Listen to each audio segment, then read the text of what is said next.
पिपरी जुनी आणि चिचोली येथे मारबतीची मिरवणूक काढण्यात आली.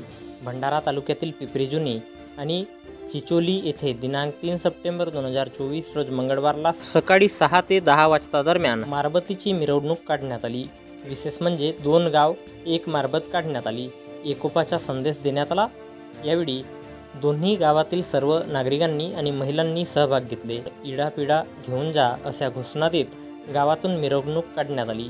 यावेळी प्रामुख्याने भंडारा तालुका काँग्रेस कमिटी ओबीसी तालुकाध्यक्ष भाऊ कातोरे, सुनील तिजारे, चिंटू तिजारे, जगदीश पडोळे, संदीप तितिरमारे, गुरुदेव तितिरमारे, नानाजी तिजारे, ताराचंद कातोरे, योगेश तितिरमारे, देवा तितिरमारे, दिनेश कोहळे, रोहित कारेमोरे, नथू तितिरमारे, सुनील तिजारे, प्रवीण तिजारे, माधव निंबारते, भागराव निंबारते, ज्ञानी केवट, पोलीस पाटील शैलेश निंबारते आणि पिपरी चिचोली गावातील संपूर्ण शेतकरी नागरिक फार मोठ्या संख्येने उपस्थित होते.